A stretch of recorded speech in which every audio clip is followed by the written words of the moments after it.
اس گاؤں کی لڑکیوں کو پڑھاؤ گی. بابا نے ان کو اس اسکول میں ان کی اپائنٹمنٹ ہوئی. اس وقت کہاں تھی پڑھی لکھی لڑکیاں.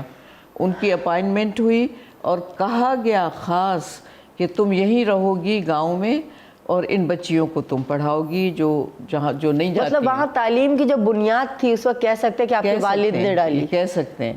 تو میری بہن وہاں رہی. ہم حیدرآباد آ گئے لیکن بڑی بہن کو بابا نے ادھر چھوڑا کہ نہیں بیٹا آپ بچیوں کو پڑھاؤ. وہ وہاں رہیں بہت سال, 10-15 سال شاید.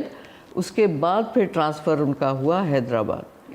تو یہ میرے باپ کی کمٹمنٹ اور ان کا ویژن اور ان کی سوچ کہ صرف میری بچیاں نہیں پڑھیں گی, گاؤں کی بچیاں پڑھیں گی. سب کے لیے فیصلہ کیا انہوں نے, ساری بچیوں کے لیے فیصلہ کیا. تو ہم تین بچیوں کو, اور میرا بھائی میرے 5 سال کے بعد پیدا ہوا, چھوٹا سا تھا وہ, اور میری امی. اور میری امی میرے خاندان میں پورے میں ان کو کہتے تھے اماں اچھی. اچھی اردو میں تو کہتا ہے اچھی, سندھی میں اچھی مینس وائٹ, سفید. تو وہ ہمیشہ سفید کپڑے, صاف ستھرے.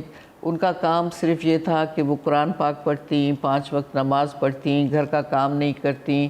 بہت سے لوگ کام کرنے والے آس پاس ہوتے تھے. بھتیجی نے کر دیا, ملازم نہیں, گھر کے ہی لوگ, گھر کی عورتیں. ہاں, وہ اس نے کر دیا, اس نے کر دیا, اس نے کر دیا.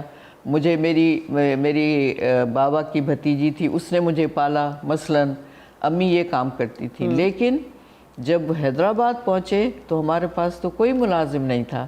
امی کے پاس کام کرنے والا کوئی نہیں تھا. تو وہ عورت جو اتنے ٹھاٹھ سے رہتی تھی, وہ اس نے سب کچھ بھلایا. وہ ہمارے لیے کھانے بناتی, ہمارے کپڑے دھوتی, ہمیں تیار کرتی, ہمیں اسکول بھیجتی.